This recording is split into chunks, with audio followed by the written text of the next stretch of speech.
샬롬. 창세기 강의 83번째 시작하겠습니다.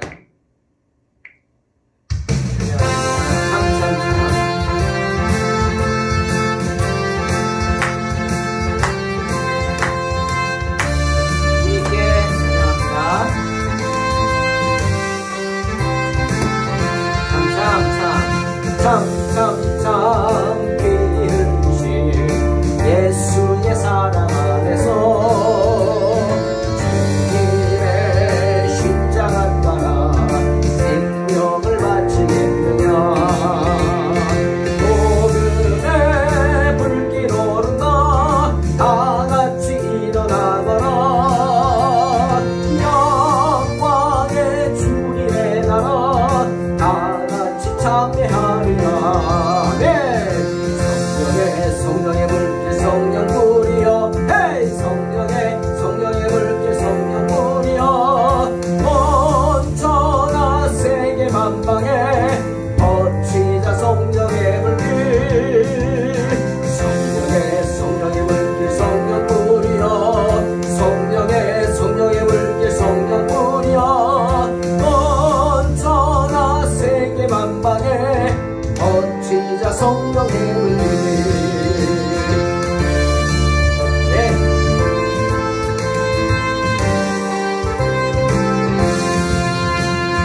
참참참 들려오는 구원의 큰 종소리에 복음을 전파하려며 일생을 각오하느냐. 구원은 성도들의 것 진리로 거두리로다. 우리는 천국에 가서 영생의 꽃이 되리라. 성령의 물길 성령 뿌리여, 헤이 성령의 물길 성령 뿌리여. 온천하 세계 만방에 퍼치자 성령의 물길. 성령의 물길 성령 뿌리여, 성령의 물길 성령 뿌리여. 온천하 세계 만방에 퍼치자 성령의 물길. 성령의 물길 성령 뿌리여, 성령의 물길 성령 뿌리여. 온천하 세계 만방에 퍼치자 성령의 물길. 성령의 물길 성령 뿌리여, 성령의 물길 성령 뿌리여. 온천하 세계 만방에 퍼치자 성령의 물길. 퍼치자 성령의 물길. 퍼치자 성령의 물길. 아멘. 주님 승리하게 하실 줄로 믿습니다. 창세기 17장 7절로 14절 말씀입니다. 봉독합니다. 내가 내 언약을 나와 너 및 내 대대 후손 사이에 세워서 영원한 언약을 삼고 너와 내 후손의 하나님이 되리라. 내가 너와 내 후손에게 내가 거류하는 이 땅 곧 가나안 온 땅을 주어 영원한 기업이 되게 하고 나는 그들의 하나님이 되리라. 하나님이 또 아브라함에게 이르시되 그런즉 너는 내 언약을 지키고 내 후손도 대대로 지키라. 너희 중 남자는 다 할례를 받으라. 이것이 나와 너희와 너희 후손 사이에 지킬 내 언약이니라. 너희는 포피를 베어라. 이것이 나와 너희 사이의 언약의 표징이니라. 너희 대대로 모든 남자는 집에서 난 자나 또는 너희 자손이 아니라 이방 사람에게서 돈으로 산 자를 막론하고 난 지 8일 만에 할례를 받을 것이라. 너희 집에서 난 자든지 너희 돈으로 산 자든지 할례를 받아야 하리니 이에 내 언약이 너희 살에 있어 영원한 언약이 되려니와 할례를 받지 아니한 남자 곧 그 포피를 베지 아니하는 자는 백성 중에서 끊어지리니 그가 내 언약을 배반하였음이니라. 아멘. 창세기 17장 4절에서 6절에서 하나님은 아브라함에게 약속하셨습니다. 영적인 축복과 또한 육적인 축복을 약속하셨죠. 그 약속에는 살펴보면 세 가지 정도의 그 언약의 특징이 있습니다. 하나는 하나님이 세우신 언약은 세워진 후에 변경되거나 취소될 수 없다는 거죠. 그렇죠. 하나님의 말씀은 1.1획도 어긋남이 없습니다. 하나님은 인생이 아니시니 후회가 없으신 분이십니다. 그러니 하나님이 세우신 언약은 세워진 후에 변경되거나 취소될 수 없습니다. 그리고 또 하나, 두 번째는 하나님의 언약, 그 약속은 상속된다는 것입니다. 아브라함에게만 하신 약속이 아니죠. 아브라함과 그 뒤에 오는 그의 후손들과도 맺은 언약입니다. 육신을 따라 난 아브라함의 자손뿐만이 아닙니다. 오늘날 저와 여러분 같이 말씀을 믿고 주의 자녀가 된 영적인 후손들과도 맺은 언약의 말씀이죠. 세 번째로 하나님이 아브라함과 하신 이 약속, 이 언약은 복음적인 의미에 있어서 영원한 것입니다. 즉 무슨 뜻이냐? 그 복음은 예수 그리스도의 그 복음은 영원히 변함없다는 거예요. 우리의 상태와 상관없습니다. 우리가 믿든 안 믿든 하나님의 약속의 복음은 변치 않습니다. 우리가 부족해서 못나서 그것을 받아들이지 못하고 때로는 의심하고 절망하고 낙심하고 한다 할지라도 우리를 붙잡으신 주님의 손은 영원하다는 것입니다. 아멘. 결코 변하지 않습니다. 또 그 언약하신 내용을 한번 살펴보면 오늘 7절 8절에 뭐라 그랬습니까? 오늘 그 내용이 나오죠. 하나님은 그와 그의 후손들의 하나님이 되실 것이다 약속하십니다. 자기 백성에게 친히 하나님이 되시겠다 말씀하시는데 그 하나님이 누구십니까? 저와 여러분에게 어떤 분이실까요? 그렇죠. 우리 하나님은 전능하신 하나님이시고 만물을 창조하신 하나님이십니다. 그리고 저와 여러분과는 어떤 관계죠? 아버지와 아들, 아버지와 딸, 아버지와 자녀의 관계입니다. 또 오늘 8절을 다시 한번 보면 가나안 땅에 대한 이야기입니다. 하나님이 그 가나안 땅을 우리들에게 주시겠다. 그래서 영원한 기업이 되게 하시겠다 약속하셨습니다. 그런데 아브라함 입장에서 한번 생각해 보면 가나안은 낯선 곳이죠. 외국입니다. 마치 우리가 여행으로 어디 멀리 동남아시아 베트남을 갔다. 그곳에 가면은 정말 낯설죠. 낯섭니다. 만나는 사람들도 정말 우리와 다른 모습이고 또 기후도 너무나 다르죠. 바라보는 나무들도 다르고 먹는 음식도 다르고 일단 그곳에 가면 비행기에서 내리면은 그 나라의 향이 나죠. 냄새가 나죠. 낯섭니다. 아마 아브라함도 가나안에 갔을 때 그랬을 겁니다. 그렇죠? 광야를 헤매다가 광야를 다니던 사람들이 그런 가나안 정착된 곳에 가면 그 우상을 섬기는 그들의 어떤 그 재물, 향신료 이런 것들 낯설죠. 적응하기 힘들 수도 있습니다. 아브라함에게 왜 가나안이 낯서냐? 아브라함이 나그네로 지내기 때문이죠. 하지만 히브리서 4장 9절에서 뭐라 그랬어요? 그런즉 안식할 때가 하나님의 백성에게 남아있도다 말씀하십니다. 가나안이 우리의 안식처라는 겁니다. 저와 여러분에게도 가나안은 낯선 곳입니다. 낯선 곳이죠. 하지만 우리의 안식처라고 주님 말씀하세요. 그 천국의 땅 가나안도 뭐 실질적으로 지금 이스라엘에 있는 가나안 그 지역뿐 아니라 그 지역을 말하는 게 아니라 우리가 장차 들어가게 될 그 영적인 가나안 천국의 땅도 우리에겐 낯선 곳이죠. 왜? 아직 우리가 들어가지 않았기 때문이에요. 그리고 아브라함도 그것이 낯선 것은 아직 정착하지 못했기 때문이에요. 하지만 분명한 것은 그 가나안 땅을 하나님은 우리에게 영원한 소유로 주실 것이다. 그런 생각 해봅니다. 이 세상에 땅 한 평 없잖아요. 땅 많은 분도 계시겠지만 하나도 없어요. 저도 하나도 없죠. 뭐 없습니다. 가진 게 없죠. 하지만 하나님은 저를 위해서 천국의 그 약속의 땅 가나안에 좋은 안식처를 허락하여 주셨다는 거죠. 그것을 생각하고 바라봄으로 감사하는 것입니다. 그 언약의 징표로 하나님이 제시하신 것이 뭐냐? 할례라는 겁니다. 할례. 10절에 나오죠. 너희 중 남자는 다 할례를 받으라.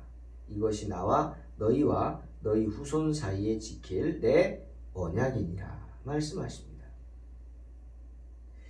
때문에 스데반도 사도행전 7장 8절에서 이렇게 말해요. 할례 언약을 아브라함에게 주셨더니 그가 이삭을 낳아 8해 만에 할례를 행하고 이삭이 야곱을 야곱이 우리 12조상을 낳았다라고 합니다. 그러면서 할례가 뭐냐? 바로 하나님의 언약이다. 그래서 이 언약을 무슨 언약? 할례의 언약이라고 표현을 하고 있습니다. 즉 반드시 해야 된다 이런 의미겠죠. 할례란 뭐냐? 피 흘리는 의식이었습니다. 구체적으로 말하면 남자의 그 생식기에 표피를 벗겨내는 것입니다. 이렇게 하는 이유가 뭘까? 왜 굳이 몸에 칼을 대서 피를 보나? 바로 히브리서 9장 22절에 나오죠. 율법을 따라 거의 모든 물건이 피로써 정결케 되나니 피 흘림이 없은즉 사함이 없느니라 말씀하십니다. 피 흘려야 사함이 있다는 겁니다. 이게 율법입니다, 여러분. 율법은 기필코 피를 봐야 합니다. 예. 그래서 출애굽기 24장 8절 보니까 모세가 이스라엘 장로 70명을 광야에서 불러서 하나님 앞으로 불러내서 그 12지파를 위해서 제사를 드리게 합니다. 제사를 드릴 때 뭐합니까? 제물을 잡죠. 제물을 잡는데 그냥 막 잡는 거 아닙니다. 또 얘기하지만 그릇을 갖다 놓고 제물에 숨통을 끊으면서 그것에서 나오는 피를 땅에 쏟아버리지 않고 다 받아냅니다. 여러분 제사 지내는 게 정말 힘든 거예요. 정말 힘듭니다. 시간도 많이 걸리고. 왜? 그 제물 양을 잡으면 먼저 양의 목을 따잖아요. 목에 칼을 넣어서 피를 다 쏟아냅니다. 몸 안에 피를 다 받아냅니다. 몸 안에 피가 다 빠져나올 때까지 기다려야죠. 그리고 배를 가르고 내장을 다 꺼내고 껍질을 벗기고 뼈를 다 말라내고 부분 잘라내고. 여러분 정말 힘든 거죠. 그 피, 받아놓은 피를 모세가 어떻게 했어요? 출애굽기 24장 8절 백성들에게 뿌리면서 이렇게 말합니다. 이는 여호와께서 이 모든 말씀에 대하여 너희와 세운 언약의 피다. 뿌리는 거. 피 뿌리는 거죠. 왜? 피 흘림이 없은즉 사함이 없으니까. 이렇게 할례란 피 흘리는 의식입니다. 아이가 태어나면 생식기의 표피를 칼로 벗겨내서 피를 봅니다. 아프죠. 아픕니다. 두 번째 할례란 비록 여자도 이 언약에 포함되어 있습니다. 하지만 할례는 남자에게만 합니다. 여러분 남자만 하는 거예요. 요즘 일부 아프리카에 있는 이슬람 국가에서 어린 여자들에게 할례를 강요합니다. 여성들의 생식기를 표피를 또 잘라낸다고. 하지만 어떻게 됩니까? 그게 제대로 될까요? 세균이 들어가고 잘못돼서 어린 여자아이들이 세균에 감염돼서 죽는 아이들이 많다고 합니다. 금해야죠. 잘못된 겁니다. 그건 잘못된 거예요. 할례는 남자에게만 하는 겁니다. 왜? 이유가 있어요. 고린도전서 11장 3절에 뭐라고? 남자가 여자의 머리이기 때문입니다. 예. 좋든 싫든 말씀입니다. 남자는 여자의 머리입니다. 때문에 남자에게만 하면 다 되는 거예요. 여자는 할 필요가 없습니다. 잘못된 겁니다. 그리고 할례 시에 잘라내는 것은 양피의 살입니다. 이런 표현 그렇지만 남자의 성기의 귀두 부분을 그 머리 부분을 우리는 포경한다 그래요. 포경이 뭡니까? 싸매고 있는 그거를 잘라내는 거예요. 그래서 포경 수술하는 거죠. 남자들 아이를 포경 수술을 하죠. 왜 그것을 제거하느냐? 이유가 있어요. 죄가 전화해지는 건 뭡니까? 육신에서 육신으로 전화해지죠. 근데 그 육신을 만드는 게 뭐예요? 생식기잖아요. 그래서 거기에 피를 봐서 피 흘려서 그 모든 죄를 사한다. 이런 의미로 했던 것입니다. 당시는 예수님의 그 보혈이 아직 예수님이 우리를 위해 자신을 드리기 전이었기 때문에 구약의 시대에는 하나님께서는 사람이 자신의 몸의 일부를 들여서 그 언약에 참여하도록 했어요. 피를 보겠단 말이에요. 피를 봅니다. 왜? 내가 왜 이러지? 율법을 지켜야 되지. 왜 그러지? 피 흘림이 없은 즉 사함이 없으니까. 느끼게 하는 겁니다. 이 할례 의식은 아이가 난 지 8일 되었을 때 집행됩니다. 8일 만에. 그리고 이 할례는 유태인만 하는 게 아닙니다. 유태인의 집에 있는 그 주인의 소유가 되는 모든 이방인들의 자녀들까지도 다 할례를 받아야 됐습니다. 12절, 13절을 말하잖아요. 대대로 모든 남자, 집에서 난 자, 너희 자손이 아니라 이방 사람에게 돈으로 산 자, 막론하고 다 받아라. 다 받아라. 내 언약이 너희 살에 있어 영원한 언약이 될 것이다. 여러분, 이방인들이라 할지라도 그 집의 소유가 되는, 그 집의 소유라는 건 뭡니까?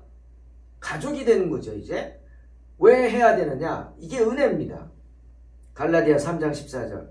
그리하여 하나님께서 아브라함에게 약속하신 복이 그리스도 예수를 믿는 이방인들에게까지 미치게 되었고 또 우리는 믿음으로 약속된 성령을 받게 되었다. 말씀하죠.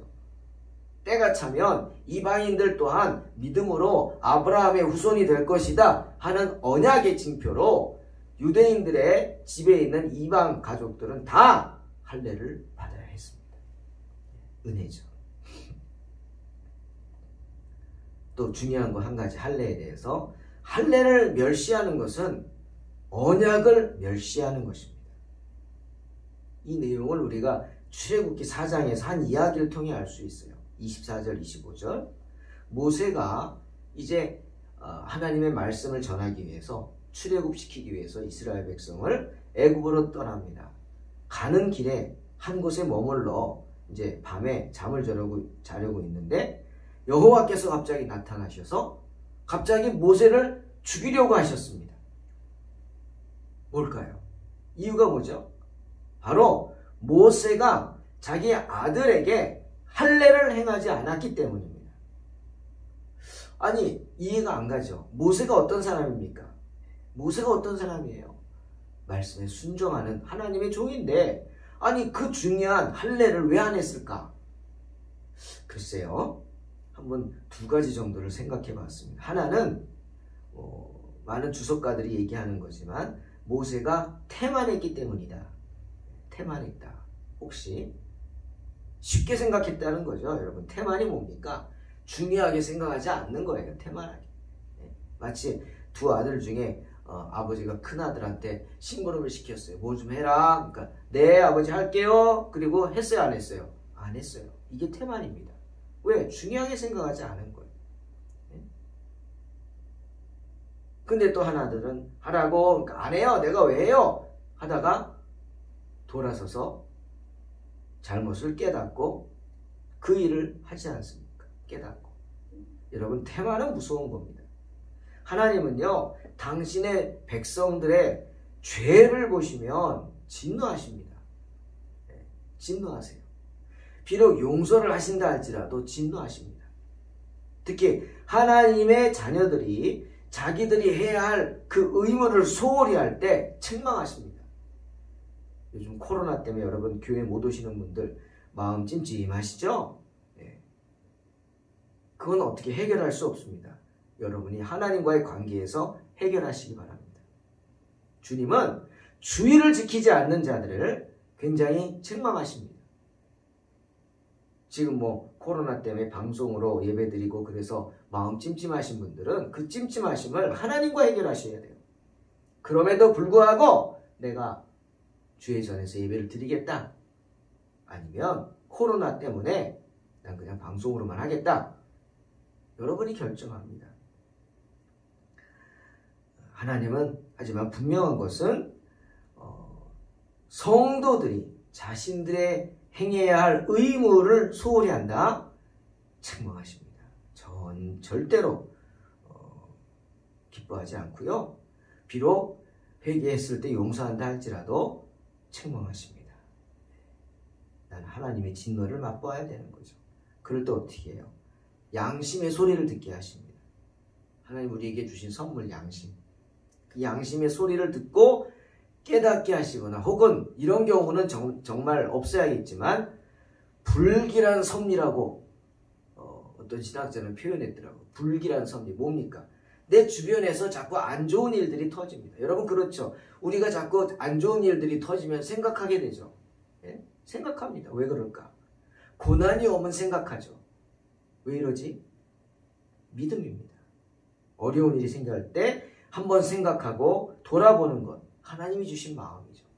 그를 통해서 깨닫게 하십니다. 어떤 때? 태만할 때. 아마 모세가 태만하지 않았나. 근데 저는 그것보다도 이 두 번째를 생각합니다. 두 번째 이유가 왜 모세가 할례를 하지 않았을까? 바로 아내 때문이에요. 십보라가 반대했을 것입니다. 모세가 주님 말씀에 불순종한다. 정말 생각하기 힘들어요. 하지만 여러분 십보라가 어떤 여자입니까? 굉장히 와일드한 여인이에요. 예? 와일드해요. 야곱의 아내 라헬처럼 아주 와일드한 거예요. 어떻게 여자가 양을 치러 다닙니까? 보통 와일드한 게 아니죠. 예? 제약이 많잖아요, 여자들은. 그런데 양을 치러 다녀요. 얼마나 와일드하겠어요, 남자들 상대하는데. 근데 할례를 한다? 또한 십보라는 이방인이에요. 미디안 여인입니다. 신앙이 제대로 있는 사람이 아니에요.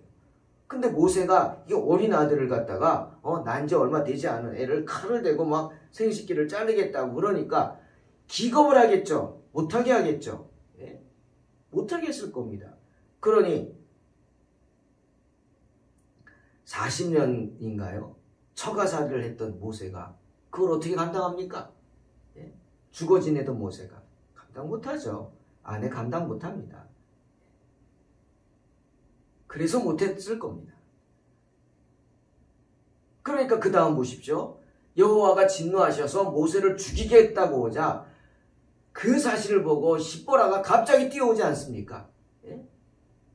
깨달은 거죠. 이거 진짜네. 정말 이 할례라는 게 하나님한테는 중요한 거구나. 우리한테 중요한 거구나. 아이고 큰일 났다. 여호와가 모세를 죽이려고 하자 바로 십보라가 달려와서 어떻게 해요? 자기 아들의 양피를 베어가지고 모세의 발에 갖다 던지면서 뭐라 그래요? 당신은 참으로 내게 피난편이다. 이 말을 합니다. 이게 뭡니까? 푸념이겠죠. 어휴 진짜 못 살아 내가. 뭐 이런 뜻 아닐까요? 당신은 정말 내게 피난편이야. 예? 피로 얻은 내 아들의 피로 얻은 신랑이다. 뭐 이런 뜻이라고 합니다. 어떻게 보면 정말 하나님은 이런 분이구나 라고 고백하는 것일 수도 있죠. 이렇게 만일 부모가 자기 자녀에게 할례를 행하지 않는다면 그 목숨이 위태롭게 됩니다. 모세처럼 하나님이 죽이려고 하시니까. 하지만 사랑하는 성도 여러분, 할례가 믿음을 가져다 주는 것은 아니죠. 로마서 4장 11절 말씀처럼 아브라함은요, 할례를 받기 전에 이미 믿음으로 하나님과 올바른 관계를 가졌습니다. 할례는 다음이에요.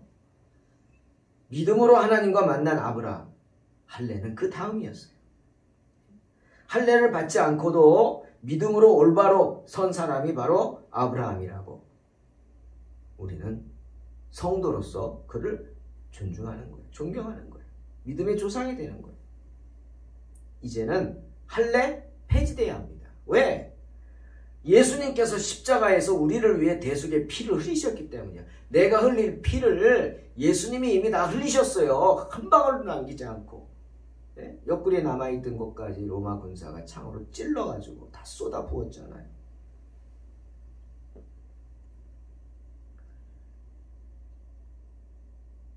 그러므로 오늘날 할례는 뭐로 이어집니까? 세례로 이어지는 겁니다. 세례로. 세례 받는다고 믿음이 생기나요? 그럴 수도 있겠지만 아니죠. 믿음이 있으므로 세례를 받는 것입니다. 때문에 중요한 게 뭡니까? 로마서 2장 29절 말씀처럼 할례는 어디에 해야 돼요? 육신에 하는 게 아니라 마음에 해야 합니다. 할례는 마음에 할지니. 할례를 마음에 한다는 것, 즉 마음이 할례를 받아야 한다는 것, 이 뜻은 요한복음 3장 3절에 주님 말씀하시죠. 진실로 진실로 내게 이르노니 사람이 거듭나지 아니하면 하나님의 나라를 볼 수 없느니라 말씀하십니다. 거듭나야 합니다. 바울도 로마서 8장 9절에서 뭐라 그랬어요? 만일 너희 속에 하나님의 영이 거하시면 너희가 육신에 있지 아니하고 영에 있나니 누구든지 그리스도의 영이 없으면 그리스도의 사람이 아니라 분명히 말씀하십니다. 그러니 마음에 할례를 한다는 건 뭡니까? 그리스도의 영으로 충만한 거예요. 즉 속사람이 변하는 겁니다. 마음의 할례를 받는다는 것은 속사람이 변해서 내가 주님의 사람으로 거듭나는 것입니다. 사랑하는 성도 여러분, 할례를 받으십시오. 어떤 할례? 마음의 할례. 그래서 속사람이 변화되어서 하나님께 칭찬 듣는 복된 성도가 되시기를 주님의 이름으로 축원합니다. 기도하겠습니다. 하나님 감사합니다. 부족한 저희들을 붙잡아 주시고 항상 주님의 은혜로 함께하여 주시니 감사합니다. 하나님, 우리가 마음의 할례를 받게 하여 주시옵소서. 피 흘림이 없은즉 사함이 없다 하신 주님, 정말 마음의 할례를 받아서 속사람이 변화되어서 정말 하나님 거듭난 삶을 살아서 성령 충만한 삶으로 능력 있는 삶으로 험한 인생 버텨내고 살아가게 하여 주시옵소서. 예수님의 이름으로 기도하옵나이다. 아멘. 믿음으로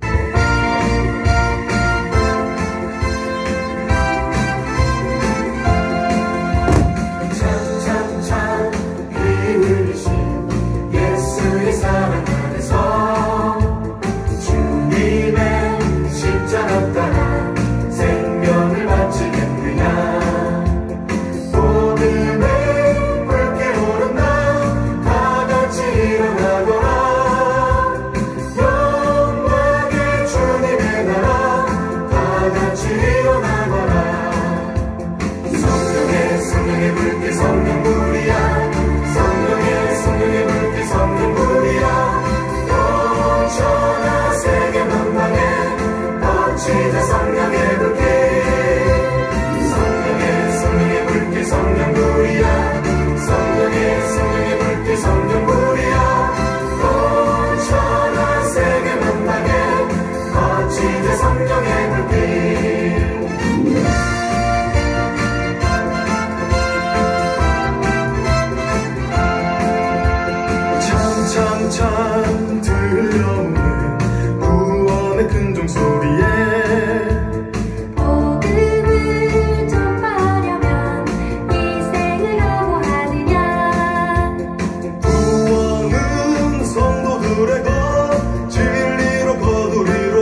성령의 불빛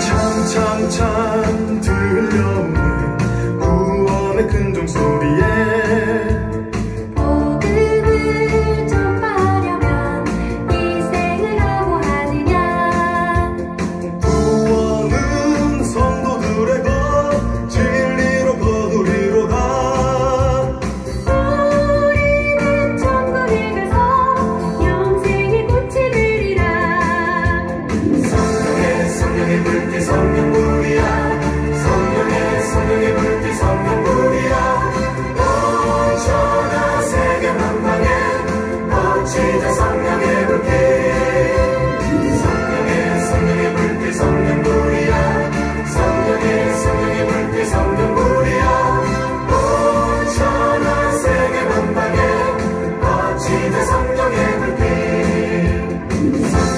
성령의 불빛 성령불이야 성령의 불빛 성령불이야 온 천하 세계 만방에 퍼지자 성령의 불빛 성령의 불빛 성령불이야 성령의 불빛 성령불이야 온 천하 세계 만방에 퍼지자 성령